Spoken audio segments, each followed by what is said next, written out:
नमस्कार।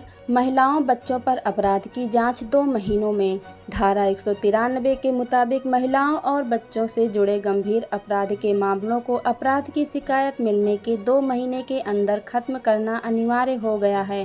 पहले सीआरपीसी की धारा 176 में केवल रेप के मामलों की जांच 2 महीने के अंदर खत्म करने के निर्देश दिए गए थे। अरेस्ट होने पर जानकारी देने का प्रावधान। सेक्शन 36 के मुताबिक व्यक्ति को अरेस्ट होने के बाद अपनी इच्छा के किसी भी एक व्यक्ति को अरेस्ट की जानकारी देने का अधिकार दिया गया है। इससे अरेस्ट हुए व्यक्ति की मदद हो सकेगी, साथ ही कानूनी प्रक्रिया में तेजी आएगी। फोन पर मिलेगी केस की जानकारी।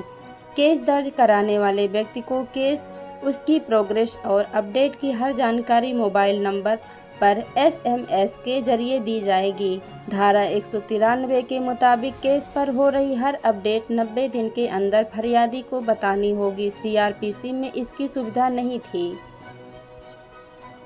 भारतीय न्याय संहिता में क्या हटा, आइए जानते हैं। जबरन अप्राकृतिक संबंध बनाना अब गैर कानूनी नहीं है। अडल्ट्री को भी क्रिमिनल कानूनों से हटा दिया गया है, जिससे अब ये अपराध नहीं है। बच्चों से जुड़े अधिकतर अपराधों में लैंगिक असमानता को हटाया गया। लड़के लड़की दोनों को बराबर अधिकार मिले। आईपीसी की धारा 310 ठगों के खिलाफ कानून को खत्म कर दिया गया है। इन अपराधों को दूसरी संबंधित धाराओं में दर्ज किया जाएगा।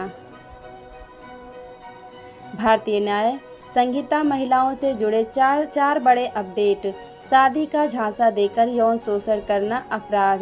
धारा 69 के मुताबिक किसी भी महिला से शादी का झूठा वादा करके या उसे नौकरी और प्रमोशन का लालच देकर यौन संबंध बनाने पर रेप न हो फिर भी 10 साल की जेल और जुर्माने का प्रावधान है। इसमें पुलिस बिना वारंट के आरोपी को गिरफ्तार कर सकती है। आईपीसी में इससे निपटने के लिए कोई स्पष्ट कानून नहीं था। इसके चलते कोई आईपीसी की धारा 493 और धारा 90 की मदद से मिसकंसेप्शन ऑफ फैक्ट के तहत फैसला सुनाता था, जिसमें 10 साल तक जेल का प्रावधान था। नाबालिग से गैंगरेप में फांसी की सजा। नाबालिग के साथ गैंगरेप या गैंगरेप की कोशिश करने पर भारतीय न्याय संहिता में धारा 70(2) के तहत अपराध में शामिल हर व्यक्ति को फांसी तक की सजा हो सकती है। वहीं धारा 70(1) के तहत किसी वयस्क महिला के साथ गैंगरेप के अपराध में भी उम्र कैद और कम से कम 20 साल की कैद की सजा हो सकती है। पहले आईपीसी की धारा 376 डी और बी में 12 साल से कम उम्र तक के नाबालिग से गैंगरेप करने पर फांसी और 12 साल से ऊपर की युवती से गैंगरेप पर अधिकतम उम्र कैद की सजा हो सकती थी। पुलिस स्टेशन पर जाए बगैर कर सकेंगे एफआईआर। धारा 173 के मुताबिक अब पुलिस स्टेशन जाए बगैर ऑनलाइन एफआईआर दर्ज कराई जा सकती है।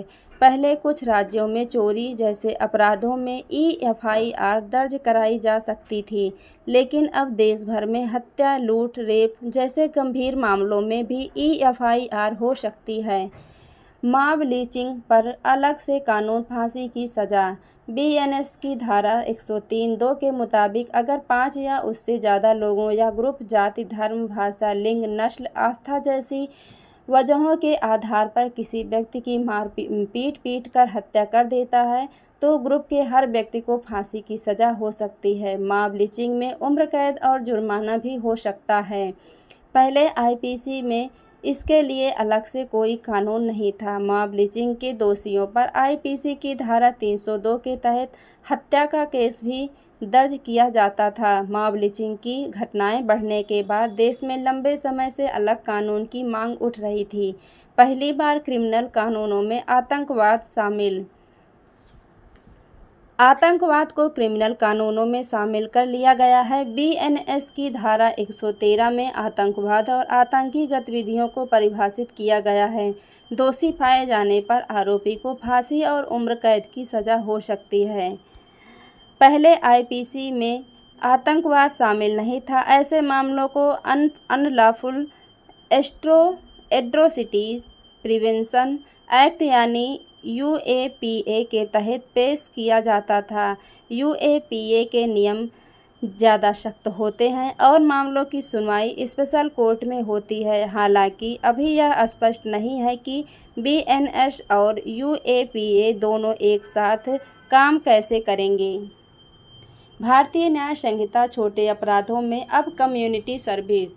धारा 4 में कम्युनिटी सर्विस का जिक्र है।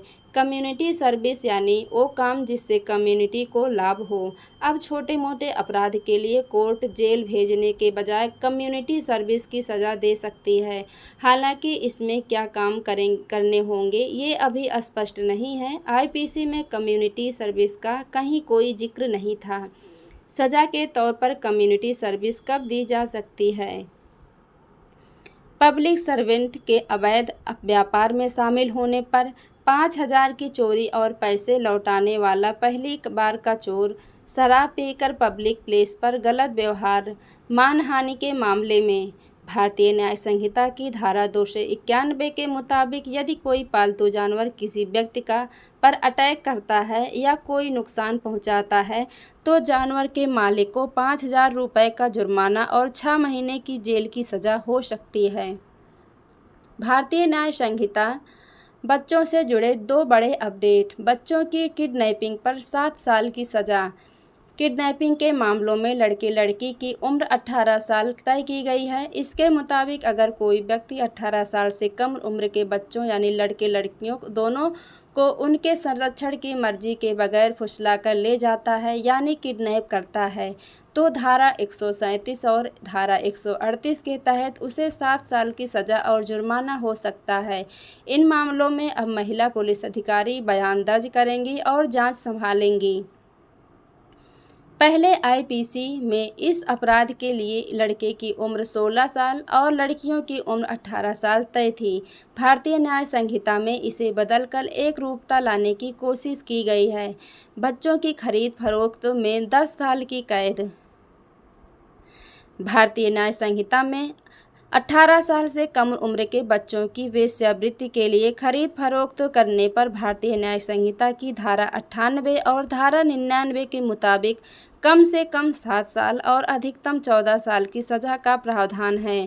पहले आईपीसी में इस अपराध के लिए धारा 361A के तहत अधिकतम 10 साल की सज़ा दी जा सकती थी। एक्स्ट्रा मैरिटल अफेयर अब अपराध नहीं।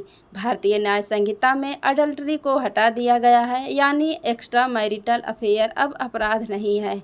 साल 2018 में Joseph Shine versus Union of India case में सुप्रीम कोर्ट ने आईपीसी की धारा 497 को असंवैधानिक बताया था। इस धारा में अडल्ट्री के नियमों को बताया गया था। भारतीय न्याय संहिता की धारा 84 के तहत किसी शादीशुदा महिला को धमकाकर, फुसलाकर उससे अवैध संबंध बनाने के इरादे से ले जाना अब भी अपराध माना जाएगा। इसमें 2 साल की सज़ा और जुर्माना हो सकता है। भारतीय न्याय संहिता में क्या नया जुड़ा? शादी का झांसा देकर यौन शोषण करना अब अपराध होगा। मॉब लिंचिंग के लिए अलग से कानून बना। ऑर्गेनाइज्ड क्राइम के लिए अलग कानून बना। इसमें समूह में डकैती, चोरी, कब्जा, तस्करी, साइबर क्राइम शामिल है। आतंकवाद को क्रिमिनल कानूनों में शामिल किया गया। पब्लिक सर्वेंट को ऑफिशियल ड्यूटी से रोकने के लिए सुसाइड का प्रयास करना अब अपराध होगा। विरोध प्रदर्शन के दौरान आत्मदाह और भूख हड़ताल को रोकने के लिए इस प्रावधान को लागू किया जा सकता है। 162 साल पुराने आईपीसी की जगह भारतीय न्याय संहिता। भारतीय न्याय संहिता में क्या बदला गया? ठगी 420 से बदलकर 318 हुई। अब रेप में धारा 63 लगेगी। इसमें देखेंगे अपराध आईपीसी धारा बीएनएस धारा में क्या बदला गया। मर्डर का अपराध जो आईपीसी की धारा 302 थी अब बीएनएस में 100 धारा 1 हो गई है। धोखाधड़ी यानी 420 जो आईपीसी की धारा 420 थी अब धारा 318 हो गई है। अपराध रेप आईपीसी की धारा 375 अब बीएनएस की धारा 63 हो गई है। गैंग रेप आईपीसी की धारा 376D अब बीएनएस की धारा 70 हो गई है।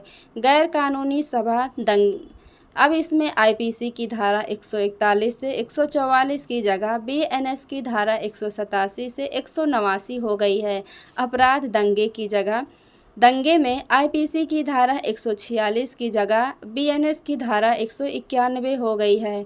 अपराध दहेज हत्या आईपीसी की धारा 304 बी में की जगह बीएनएस की धारा 80 हो गई है। अपराध हत्या का प्रयास आईपीसी की धारा 307 की जगह बीएनएस की धारा 109 हो गई है।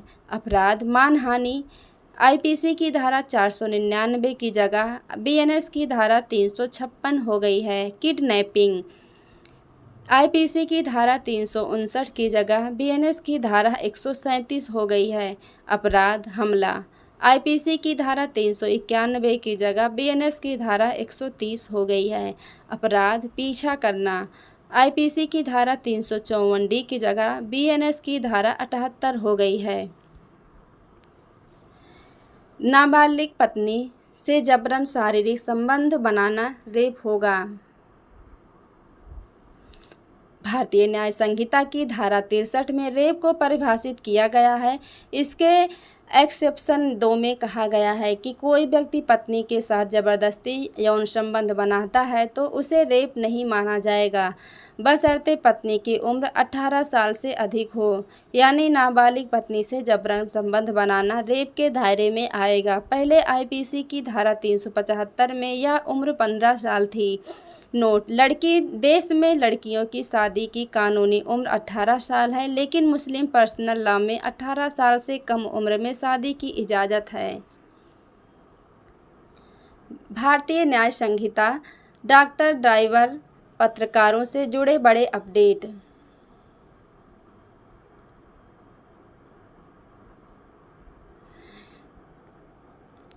मीडिया यौन अपराधों की रिपोर्टिंग में रखे सावधानी। सेक्शन 72 के अनुसार अदालत की परमिशन के बिना यौन अपराधों से जुड़े कोर्ट की कार्रवाई को पब्लिक करना एक अपराध है। बलात्कार, पति द्वारा अलग रह रही पत्नी के साथ यौन संबंध बनाना या किसी व्यक्ति द्वारा धोखा देकर संबंध बनाने जैसे मामलों में बिना कोर्ट की परमिशन के कार्रवाई को पब्लिक करने पर 2 साल की सज़ा और जुर्माना लगाया जा सकता है। हालांकि कोर्ट के फैसलों को पब्लिश करना अपराध नहीं माना जाएगा। आईपीसी की धारा 228A में भी इसी प्रकार का प्रावधान था। मेडिकल लापरवाही से मौत पर डॉक्टरों को रियायत। भारतीय न्याय संहिता धारा 106A के मुताबिक अगर मेडिकल लापरवाही की वजह से किसी शख्स की मौत हो जाती है तो दोषी स्टाफ को 5 साल तक की सज़ा होगी, लेकिन इसी अपराध में डॉक्टर को केवल 2 साल की सज़ा दी जाएगी। पहले आईपीसी की धारा 304A के मुताबिक मेडिकल लापरवाही से हुई मौत के लिए 2 साल की सज़ा और जुर्माने का प्रावधान था। डॉक्टर के लिए अलग सज़ा का जिक्र नहीं किया गया था। ड्राइवर हिट एंड रन के लिए अलग से कानून।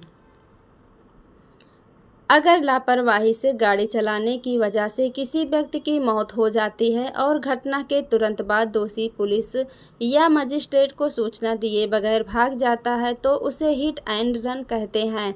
भारतीय न्याय संहिता की धारा 106(2) के मुताबिक ऐसे मामलों में 10 साल तक की जेल और 7 लाख तक जुर्माना हो सकता है। इस कानून के कारण देश भर के ट्रक ड्राइवरों ने जनवरी 2024 में देशव्यापी हड़ताल की थी। उनका कहना था कि 10 साल की सज़ा और इतना ज़्यादा जुर्माना मजदूर वर्ग के लिए ज़्यादती है। सरकार की तरफ से केंद्रीय गृह सचिव अजय भल्ला ने कहा था कि अगर all India motor transport Congress की सलाह के बिना यह कानून लागू नहीं किया जाएगा। किसी भी पुलिस स्टेशन पर दर्ज करा सकेंगे FIR। धारा 173 में 0 FIR का प्रावधान दिया गया है। 0 FIR यानी घटना किसी भी थाना क्षेत्र की हो, उसकी FIR किसी भी जिले और थाने में कराई जा सकती है। पहले कई बार पुलिस फरियादी को थाना क्षेत्र का हवाला देकर वापस भेज देती थी। गंभीर मामलों में फोरेंसिक जांच जरूरी। धारा 176 में गंभीर अपराध के मामलों में फोरेंसिक जांच को जरूरी कर दिया गया है। इसके मुताबिक 7 साल से ज़्यादा की सज़ा वाले सभी मामलों में फोरेंसिक एक्सपर्ट अपराध वाली जगह पर जाकर सबूत इकट्ठा करेंगे। किसी के घर की तलाशी करते वक्त पुलिस को वीडियोग्राफी करनी होगी। भारतीय साक्ष्य अधिनियम डिजिटल एविडेंस पर जोर, ई डॉक्यूमेंट्स भी सबूत। सेक्शन 2D के भाग 6 में दस्तावेज यानी डॉक्यूमेंट्स को परिभाषित किया गया है, जिसमें इलेक्ट्रॉनिक डॉक्यूमेंट्स यानी डिजिटल रिकॉर्ड्स को जोड़ दिया गया है। अब ई डॉक्यूमेंट्स को भी सबूत माना जाएगा। पुलिस को दिया गया बयान कोर्ट में मान्य नहीं। सेक्शन 23 के मुताबिक पुलिस अधिकारी के सामने किया गया कन्फेशन कोर्ट में मान्य नहीं होगा। इंडियन एविडेंस एक्ट के सेक्शन 25, 26 और 27 को मिलाकर BSA का नया सेक्शन तैयार किया गया है। प्राइमरी एविडेंस का दायरा बढ़ा। सेक्शन 52 में प्राइमरी एविडेंस को डिफाइन किया गया है। इसमें डिजिटल रिकॉर्ड्स, वीडियो रिकॉर्डिंग्स को प्राइमरी एविडेंस ही माना जाएगा, बशर्ते उनके साथ किसी प्रकार की कोई छेड़छाड़ न की गई हो। आपका दिन शुभ और मंगल